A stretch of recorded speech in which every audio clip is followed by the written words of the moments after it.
오늘은 고린도후서 5장의 말씀을 보도록 하겠습니다. 사도 바울이 4장까지는 어떤 내용을 이야기하냐면 고린도 교회 교인들에게 내가 너희에게 전한 복음은 일반 율법주의자들이나 거짓 교사들이 자신을 위해 전한 복음과는 다르다. 나는 순수한 복음을 전했고 또 너희들에게 혼탁하지 않겠다. 그리고 내가 가진 믿음이나 너희가 가진 믿음이나 동일한 믿음이다. 그래서 4장 14절에 보면 우리도 다시 살리사 너희와 함께 그 앞에 서게 하신 것이라. 13절에요. 우리가 같은 믿음의 마음을 가졌으니 우리도 믿음으로 또한 말하노라. 같은 믿음을 가졌다고 말합니다. 우리가 똑같은 곳에서 똑같은 말씀을 들어도요, 다른 믿음을 가질 수 있습니다. 자의적으로 믿기 시작하면 자기 방법대로 해석하고 또 자기 생각대로 하나님을 또 맞아들이면요, 하나님과는 전혀 관계없는 믿음을 가질 수 있습니다. 사도 바울은 이 고린도 교회가 비록 많은 문제가 있었지만 내가 가진 믿음, 내가 가진 복음을 너희에게 전했고 너희가 받은 이 복음, 또 너희가 믿는 그 하나님, 동일한 하나님이고 또 동일한 믿음을 가졌다. 그러니까 너희가 지금은 조금 힘들고 또 너희가 지금 혼란스럽지만 그러나 너희의 믿음을 내가 인정한다 그 말이죠. 나도 그 믿음 안에 섰다 그 말입니다. 그러면서 뭐라고 말하냐면 내가 믿는 믿음은 이 영원한 소망이 있는 믿음이다. 그래서 그는 17절부터 이렇게 말합니다.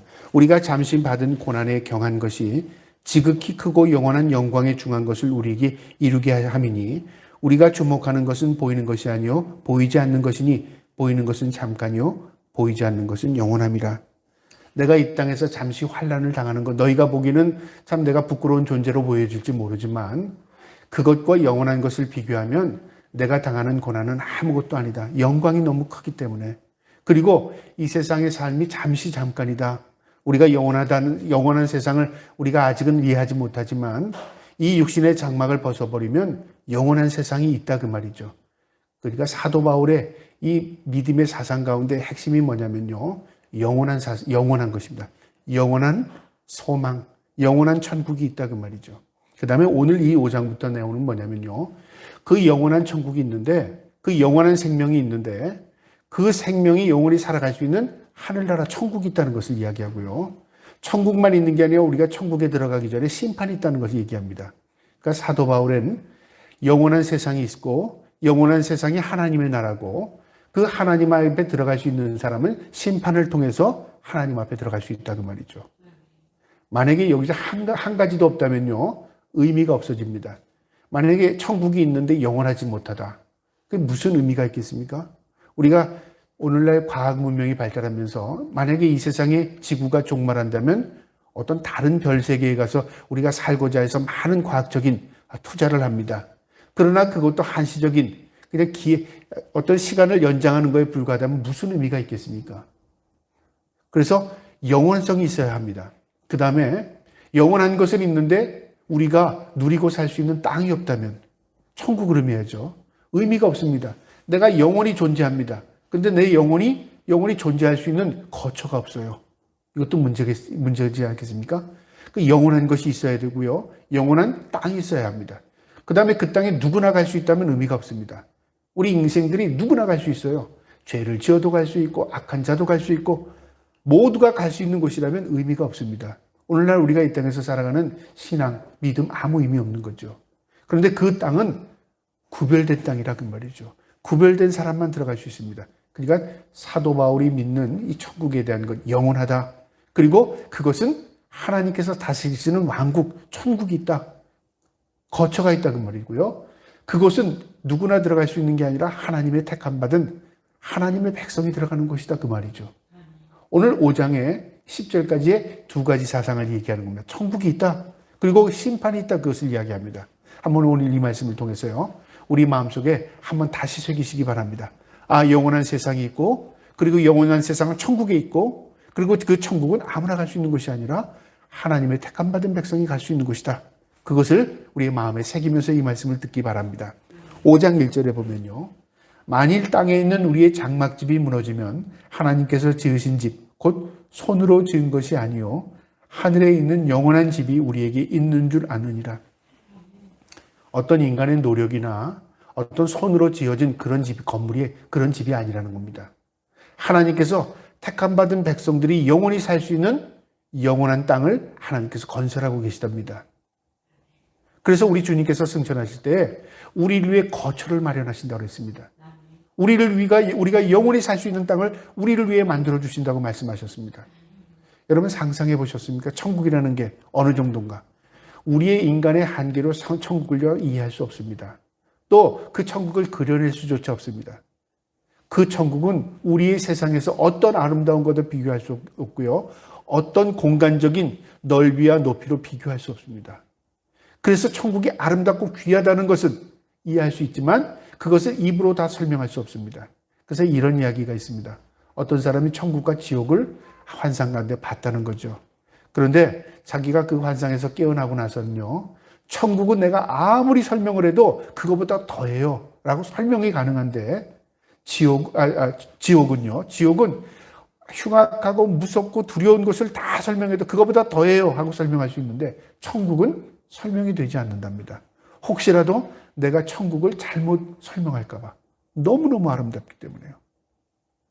이처럼 우리의 언어의 한계를 가지고 천국을 설명할 수 없습니다. 그런데 분명한 것은 이 천국은 비교를 하면요. 어느냐면 이 세상에서 가장 보배롭고 가장 귀하게 여기는 어떤 다이아몬드, 어떤 진주, 어떤 보석보다도 더 비교할 수 없이 가치 있고 아름다운 곳이랍니다. 그래서 천국에는 이 길가에 뭐가 다 깔려 있냐면 이 세상에서 귀하게 여겼던 금은 보화가 길가에 돌같이 깔려 있는 곳입니다. 그러면 다 돌이 다이아몬드고 진주고 보석인가 그런 의미가 아니라요. 비교할 수 없을 정도로 아름다운 곳이다 그 말이죠. 어쨌든 사도 바울은 이 장막집이 벗어지면 여기서 말하는 장막은 육체를 의미합니다. 내가 이 육체를 벗어나면 영원한 집이 있는지 나는 확실히 알아 그 말이죠. 그러면서 2절에는 참으로 우리가 여기 있어 탄식하여 하늘로부터 오는 우리의 초소를 덧입기를 간절히 사모하니 내가 이 땅에 살아가면서 때로는 고난을 당하고 탄식하지만 내가 그렇다고 이 세상의 삶을 포기하고 싶거나 이 세상의 삶을 내가 빨리 이 고난을 벗어나서 천국 가고 싶어 그런 마음이 아니라 내가 이 땅에서 사는 것도 하나님이 주신 은혜의 기회인 것을 생각하면서 천국을 소망하면서 언젠가는 이 내 장막을 벗어버리고 그리고 신령한 몸을 덧입기를 나는 원한다 그 말이죠.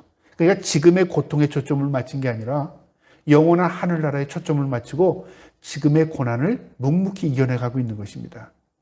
우리의 이 땅의 삶에 고난이 없다면요. 우린 참 좋을 것 같잖아요. 고난이 없다면 성경에 뭐가 닿냐면 위로도 없습니다. 고난이 없다면요. 우리가 그 다음에 세상에서의 위로가 없습니다. 고난은 우리에게 무엇을 소망을 갖게 하고요. 고난은 우리를 위로하기 위해서 위로가 기다리고 있는 것입니다. 모든 것이 그렇습니다. 우리가 이 세상에서 고난 가운데 공부하고 고난을 통해서 우리가 직장 생활하고 세상에서 뭐 고난 있잖아요. 무엇을 보고 있어요? 희망을 바라보는 거잖아요. 내가 지금은 고난을 통해서 지금 힘들지만 내가 이 시간이 지나고 나면 언젠가는 좀 쉼이 있는, 언젠가는 여유로운, 언젠가는 남들보다 좀 나은 삶을 살기 위해서 힘쓰는 겁니다. 똑같은 겁니다. 전체적으로 보면 우리가 이 땅에서 좀 예수 그리스도 안에서 믿음의 고난을 당하는 것은요. 우리가 소망을 갖고 있기 때문에 그런 것입니다. 사도 바울은 그런 관점에서 이야기하는 겁니다. 3절에 이렇게 입으면 우리가 벗은 자로 발견되지 않게 하려 함이라. 유대인들이 부끄럽게 생각한 것, 우리도 마찬가지지만 사람들 앞에서 옷이 벗겨진 것에 대해 참 부끄럽게 생각하는 겁니다. 그래서 십자가의 사형틀을 할 때 주님의 옷이 다 벗겨집니다. 치욕스럽게 만드는 거죠. 우리도 많은 사람 앞에서 옷이 벗겨질 때 얼마나 창피합니까? 그런데 여기서는 뭐냐면 영적인 문제예요. 우리가 마지막 날에 우리의 영혼의 이 육체의 옷을 벗었는데 신령한 몸이 없어요. 내가 입을 옷이 없어요. 그때는 영적으로 얼마나 부끄럽겠습니까? 어떤 사람은 신령한 몸을 입고 천국으로 입성하는데 어떤 사람은 신령한 몸을 입을 게 없어요. 그럼 어떻게 된 거죠? 부끄러움을 당한다 그 말이죠. 지금은 우리가 좀 힘든 삶을 살고 고난의 삶을 살지만 마지막 때는 우리가 영광을 보게 됩니다. 신령한 몸이 우리에게 덧입혀질 때 영광을 보게 됩니다. 그런데 이 땅에서 떵떵거리고 살던 사람들, 이 땅에서 남부럽지 않게 살던 사람, 어떤 사람이 그 영원한 신령한 몸이 없어요. 그러면 어떻게 될까요? 그때 진정한 부끄러움을 받게 되는 겁니다. 사도 바울은 그것을 이야기하는 겁니다. 4절에요. 참으로 이 장막에 있는 우리가 짐진 것 같이 탄식하는 것을 벗고자 함이 아니요. 내가 지금 이 고난을 벗고자 함이 그래서 그런 얘기하는 게 아니라 그 말이죠. 오히려 덧입고자 함이니 죽은 것이 생명의 상품과 되려 함이라. 내 죽을 몸이 새로운 영원한 생명에 덧입혀진다 그 말이죠.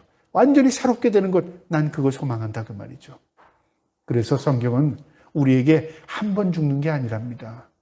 죽음을 통해서 다시 신령한 몸을 덧입게 되고요. 어떤 사람은 심판대 앞에 서게 되는 겁니다.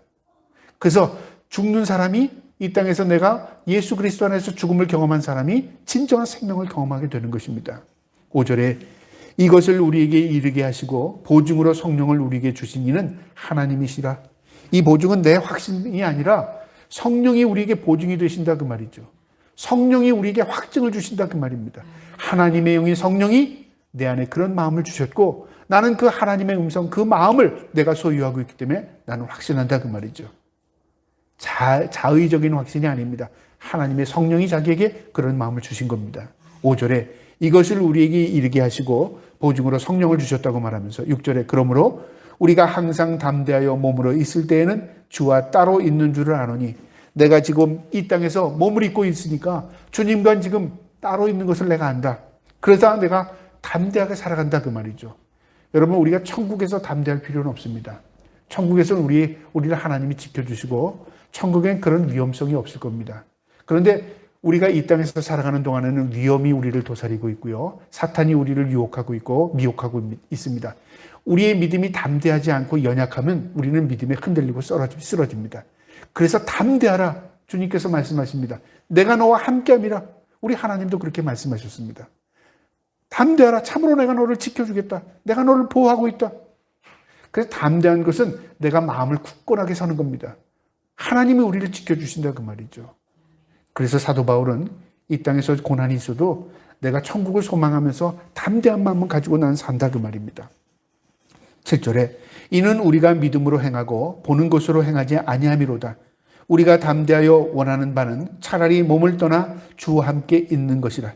내가 진정으로 원하는 것은 이 몸을 떠나 주님과 함께 있는 것, 영원한 하늘나라에 입성하는 건 나는 원하지만 그러나 내가 그것에 초점 맞추지 않는다. 뭐냐면 7절에 이는 우리가 믿음으로 행하고 보는 것으로 행하지 아니함이라. 이 땅에서 내가 살아가는 동안에 믿음으로 행하고 그다 보는 것으로 내가 육신의 욕망에 끌려서 살지 않겠다 그 말이죠. 왜 사도 바울이 이런 마음을 가졌냐면 이 땅에서 사는 것이 하나님 앞에 충성할 수 있는 기회라고 생각한 겁니다. 기회는요, 내가 있는 지금입니다. 여기입니다. 내가 지금 하나님 앞에 예배할 수 있는 시간, 내가 지금 입을 벌려 하나님을 찬양할 수 있는 시간, 내가 지금 하나님을 기억하는 시간. 그것이 지나가고 나면 돌아오지 않아요. 그런데 그것이 무슨 의미를 주느냐? 나중에 시간이 지나면 깨닫게 돼요. 아, 그때 내가 하나님을 내가 찾았지. 그때 내가 하나님 앞에 예배했지. 그것이 나에게 뭐가 되냐면 아, 그게 나에게 기회였구나. 깨닫게 되는 것입니다. 사도 바울은 그 기회를 분명히 알아요. 내가 지금 이 장막을 벗어버리고 하나님 앞에 가기 원하지만 내 지금 고난의 이 삶이 내 삶의 기회인 줄 나는 알아 그 말이죠. 그러면서 9절에요. 그런즉 우리는 몸으로 있든지 떠나 있든지 주를 기쁘게 하는 자가 되기를 힘쓰느라. 몸에 있든지 내가 죽어서 천국에 가든지 어디에 있든지 주를 기쁘게 하는 곳에 내가 힘쓰겠다 그 말이죠. 내가 거기에 초점 맞추고 살겠다 그 말입니다. 그러면서 10절에 보세요. 이는 그 이유는 우리가 다 반드시 그리스도의 심판대 앞에 나타나게 되어 각각 선악간에 그 몸으로 행한 것을 따라 받으려 함이라. 예외 없이 각각입니다. 가족 단위로 쓰는 것도 아니고요. 민족 단위로 쓰는 것도 아니고요. 교회 집단 단위로 쓰는 것도 아닙니다. 각각 심판대 앞에 나타난답니다. 각각 선악간에. 그리고 하나님께서 각각 그들에게 상급을 베푸는 것입니다. 그래서 위로는요. 그때 와요. 하나님, 나는 아무것도 한 것이 없는 것 같은데요. 사람들이 나를 볼 때 아무것도 아니라고 봤는데요. 하나님 나를 왜 이렇게 인정해 주시네요? 우리가 그럼 너무 위로가 되지 않겠습니까? 위로는 내가 고난이 클 때 위로가 큽니다. 내가 고난이 없는데 위로받을 때 무슨 위로가 있겠습니까? 그걸 가만히 좀 더 깊이 생각해 보면요. 이 땅에서 삶 가운데 힘든 삶이 있잖아요. 그때마다 주님을 바라보시기 바랍니다. 반드시 하나님께서 그 고난 가운데 위로의 손길을 우리에게 보여주실 것입니다. 여러분, 위로는 우리가 위로를 경험하는 게 아닙니다. 하나님께서 우리를 위로해 주시는 거예요. 그거의 최종적인 것이 하나님 앞에 설 때예요. 그것을 사도 바울은 마음에 새기고 살았어요. 11절에 우리는 주의 두려우심을 알므로 사람들을 권면하거니와 우리가 하나님 앞에 알려졌으니 또 너희의 양심에도 알려지기를 바라노라. 내 마음을 하나님이 아신다 그 말이죠. 내 진심, 내 순수한 마음을 하나님 아시는데 나의 그 양심적인 마음 너희도 양심으로 알기 원한다. 그러니까 하나님이 알아준다고 너희는 뭐 알든 말든 나는 양심적이야 그게 아니라 내 진실한 순수한 마음을 너희도 알아주길 원한다 그 말이죠. 내가 다른 사람보다 알아주기를 원해서 드러내고 다른 사람에게 뭔가 좀 드러내고 싶은 그런 게 아니라 내 진실한 마음을 너희가 알아주기 원한다. 그러면서 12절에 이렇게 말합니다. 우리가 다시 너희에게 자천하는 것이 아니요 내가 다 스스로 나를 천거하는 것, 스스로 내를 보증하는 게 아니라 그 말이죠. 오직 우리로 말미암아 자랑할 기회를 너희에게 주어 마음으로 하지 않고 외모로 자랑하는 자들에게 대답하게 하려 하는 것이라. 이 고린도 교회 교인들에게 자랑하는 사람들이 있었죠. 율법주의자들, 거짓 교사들은 누구를 끄집어내리면서 자신을 올렸냐면요. 사도 바울의 그 사도권의 부당성을 하고 생각할까요? 사도 바울이 올라르지 못하다는 것을 끌어내리면서 자신들을 올렸습니다. 그래서 그것에 현혹된 고린도 교회 교인들이 있었다 그 말이죠. 사도 바울은 뭐라고 말하냐면 나는 그것에 내 자신을 변명하거나 나를 청구하고자 하지 않는다 그 말이죠. 오히려 시간이 지나서 우리로 말미암아 자랑할 기회를 너희에게 주어 우리가 시간이 지나면 너희의 자랑거리가 되기 원한다 그 말이죠. 이것을 뭐라고 표현해야 될까요? 저는 이런 생각을 해봤어요. 제가 가만히 이 말씀을 묵상하다 보니까 이런 생각이 들더라고요. 어떤 부모님이 자녀들에게 열심히 양육을 합니다. 고생하면서 양육을 했어요. 자식 보기에는 잘난 부모들이 많아요. 저 부모님들은 높은 지위에 있고 또 돈도 많고 능력도 있는데 우리 부모님은 왜 능력도 없고 돈도 없고 고생하나. 어떨 때는 어릴 때는 그 부모가 부모를 부끄럽게 생각한 적도 있을 거예요. 그런데 시간이 지나고 부모님이 세상을 떠나고요. 자기가 장성해 보니까 어떤 생각이 드냐면 우리 부모님이 진짜 자랑스럽구나. 진짜 우리 부모님은 아주 깨끗하게 사신 분이구나. 우리 부모님은 욕심부리고 살지 않았구나. 우리 부모님은 정직하게 사셨구나. 그게 얼마나 자랑거리가 되지 못해. 자식이 그때 깨달을 때 부모에 대한 그리움이 듭니다. 그런데 반대로요. 부모님이 돌아가셨어요. 재산도 많이 물려줬어요. 남부럽지 않은 삶을 살았어요. 가만 보니까 남을 속이고 살았어요. 남의 것을 빼앗고 살았어요. 그리고 권력욕에 눈이 멀어서 남을 지배하려고만 했어요. 자식이 가만 보니까 못된 짓은 다 한 거예요. 자기 부모가.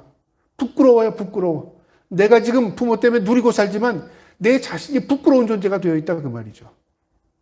그럴 수 있잖아요. 일제강점기 때 친일파들은 어떻게 해서 잘 살았어요. 그런데 이제 우리나라가 해방이 되고 우리가 자주국가가 되니까 친일파들이 온데간데 없어져 버렸어요. 근데 그들이 그 재산을 누리고 살아요.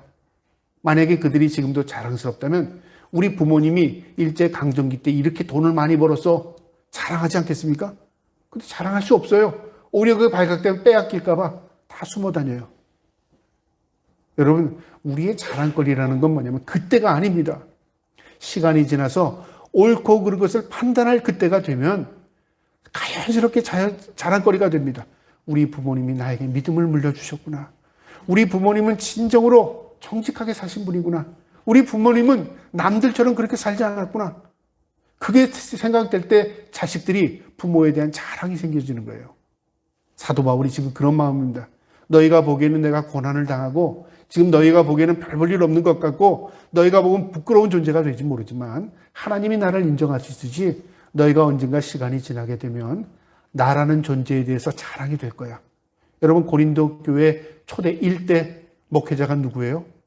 사도 바울입니다. 그 당시에 고린도 교회가 사도 바울을 인정하지 않았어요.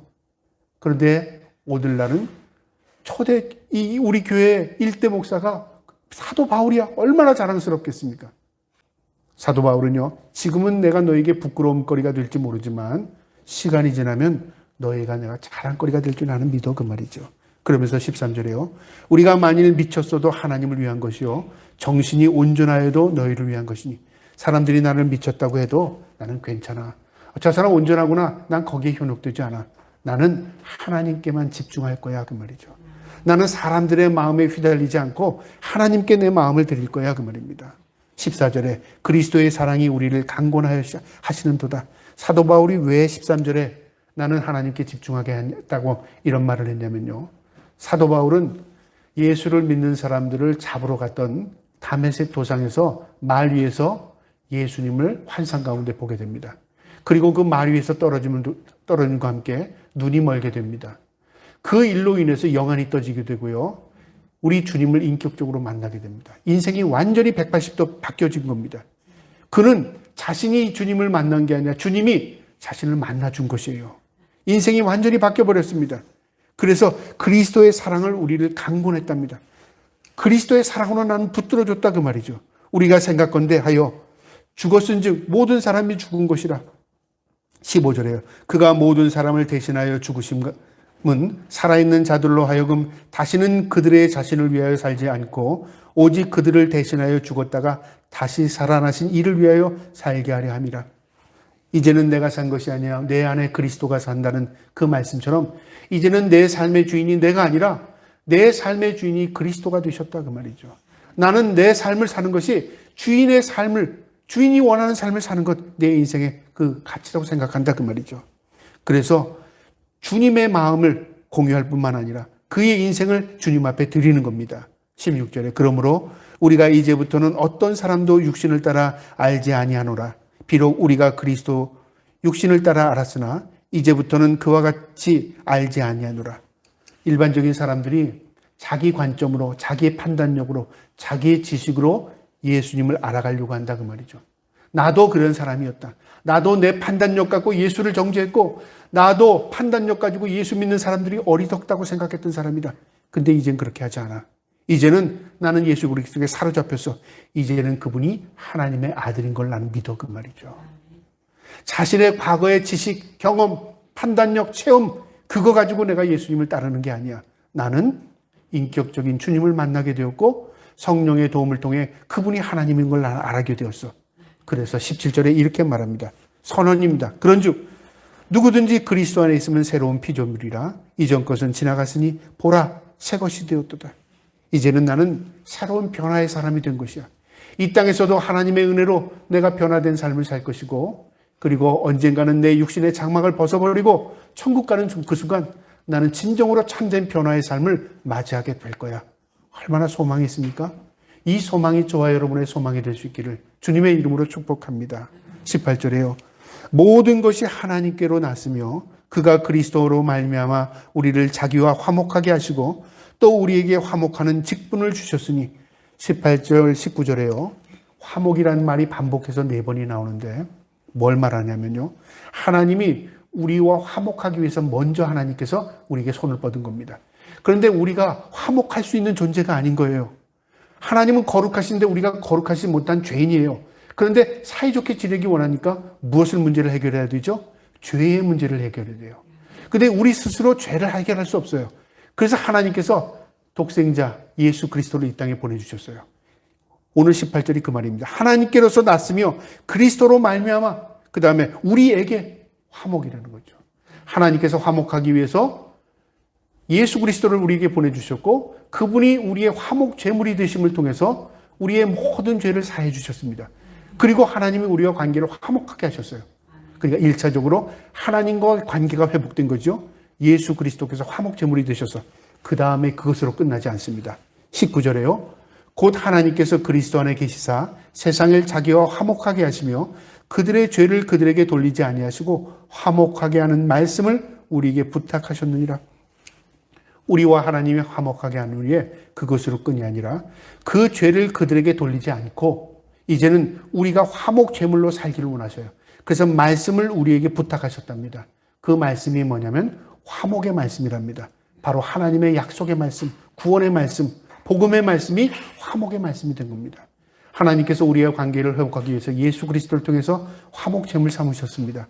이제 우리를 구원하신 하나님께서 우리를 세상 가운데 화목 제물로 보내셨습니다. 너 세상과 화목해. 그럼 우리가 사탄 마귀와 세상의 죄악과 화목하게 살라는 겁니까? 그 말이 아닙니다. 우리가 거룩한 삶을 살아서 세상을 변화시켜, 그 말이죠. 그런데 우리는 그렇게 하려고 하죠. 세상을 복음으로 변화시키려고 하는 게 아니라 세상에 물들어가고 있다, 그 말이죠. 그래서 하나님의 마음을 아프게 하는 것입니다. 20절에 그러므로 우리가 그리스도를 대신하여 사신이 되어 하나님이 우리를 통하여 너희를 권면하시는 것 같이 그리스도를 대신하여 청하노니 너희는 하나님과 화목하라. 그러니까 이제 너희가 세상에 살아갈 때 하나님의 복음을 위하여 화목한 삶을 살아라, 그 말이죠. 마지막 21절입니다. 하나님이 죄를 알지 못하신 이를 우리를 대신하여 죄로 삼으신 그것은 우리로 하여금 그 안에서 하나님의 의가 되게 하려 하심이라. 죄 때문에 도저히 하나님과 화목할 수 없는 우리를 예수 그리스도를 통해서 제물되게 하신 이유는 하나님의 의를 드러내게 하신 하나님의 정의입니다. 하나님의 공의입니다. 너 죄 없어. 만약에 하나님께서 우리의 죄를 묻지도 않고 죄 없다고 한다면, 예수님을 우리의 화목제물 삼으시지 않았다면요, 하나님은 공의롭지 않습니다. 그렇죠? 그런데 하나님은 그 죄값을 치르게 해줬어요. 예수 그리스도께서 공의롭습니다. 그 다음에 정의롭습니다. 하나님은 불의를 강하게 놔두지 않으셨어요. 하나님은 악을 선으로 바꾸시기 원하셨어요. 우리를 구원하기 위해서 이 땅에 예수 그리스도를 보내주셨어요. 이게 정의입니다. 공의와 정의를 위해서 예수 그리스도께서 제물 되신 것입니다. 오늘 이 말씀에서요, 우리가 하나님과 화목제물이 되려면 어떻게 해야 되는가? 3가지입니다. 하나님과 화목하려면요, 우리가 하나님께 가까이 나가야 합니다. 여러분, 우리가 나 저 사람하고 잘 지내고 싶어, 화목하고 싶어, 거리가 먼데 어떻게 해야 되죠? 가까이 가야죠. 그래서 하나님을 가까이 하면 내게 복이라는 말씀처럼 우리가 하나님께 다가가야 합니다. 그러면 하나님께 다가간다는 건 어디에? 장소적인 의미가 아닙니다. 우리가 거룩해져야 하나님께 가까이 나갈 수 있습니다. 우리가 죄를 씻고요, 죄를 회개하고요, 늘 거룩한 삶을 살기 힘써야 합니다. 죄를 멀리해야 하나님과 가까이해지는 것입니다. 저와 여러분이 하나님을 늘 가까이하고 죄를 멀리할 수 있기를 주님의 이름으로 축복합니다. 또 하나님과 화목하려면 어떻게 해야 되는가? 하나님의 말씀에 귀를 기울여야 합니다. 하나님의 말씀이 뭐냐, 그 말이죠. 하나님의 말씀을 깨닫고 하나님의 말씀에 마음을 새기고 하나님의 말씀을 행하고 사는 것입니다. 성경 요한복음 1장 1절에는요, 하나님께서 태초에 말씀이 계시니라. 이 말씀이 하나님과 함께 계시니 이 말씀은 곧 하나님이라. 말씀이 하나님이셨답니다. 하나님은 태초에 말씀으로 세상을 창조하셨습니다. 요한복음 1장 13절에 또 무슨 말씀이 있냐면요, 말씀이 육신이 되어 우리 가운데 거하심에 우리가 그의 영광을 보니 아버지 독생자의 영광이라. 말씀이 육신이 되어 이 땅에 오신 분이 예수 그리스도시죠. 독생자의 영광. 그러니까 우리 주님은 말씀으로 임재하신 것입니다. 우리가 오늘날 기독교를 말씀의 종교라고 하는 이유는요, 우리가 예수를 믿는다고 하는 이유는 뭐냐면 하나님의 말씀이 이 성경을 통해서 우리가 그 말씀을 마음에 새기고 살아가는 겁니다. 그러면 예수 그리스도께서 우리의 주인 되시고 우리의 삶을 이끌어가시는 우리의 삶의 주인 되시는 겁니다. 그것이 예수 믿는 사람들의 모습입니다. 저와 여러분이 하나님의 말씀에 귀 기울이고 하나님의 말씀대로 살 수 있기를 주님의 이름으로 축복합니다. 이것이 하나님과 가까이 하는 것입니다. 오늘 이 말씀의 마지막은요, 바로 19절에 있습니다. 하반절에요, 화목해 하는 말씀을 우리에게 부탁하셨느니라. 우리에게 그 화목의 말씀을 부탁하셨대요. 무슨 말이죠? 너 그 말씀을 전해라, 그 말이죠. 내 자녀에게 예수를 믿게 하고, 내 부모님께 예수를 믿게 하고, 내 친구에게, 내 이웃에게 예수 그리스도를 전파하는 것, 화목 제물이 되는 것입니다. 화목해 하는 것입니다. 예수님의 제자들의 공통점은요, 모두 예수님을 떠났습니다. 그런데 그들은 다시 예수님의 말씀을 전하는 자로 다시 새롭게 됩니다. 그 모두가 예수님의 말씀을 전했습니다. 사도 바울이 변화된 이후에 그의 변화는요, 말씀을 전하는 것이었습니다. 저와 여러분이 하나님과 화목하고 늘 하나님의 말씀대로 사는 저와 여러분이요, 하나님의 그 복음 말씀을 전하면서 하나님의 그 나라를 증거하는 삶을 살아갈 수 있기를 주님의 이름으로 축복합니다. 아멘.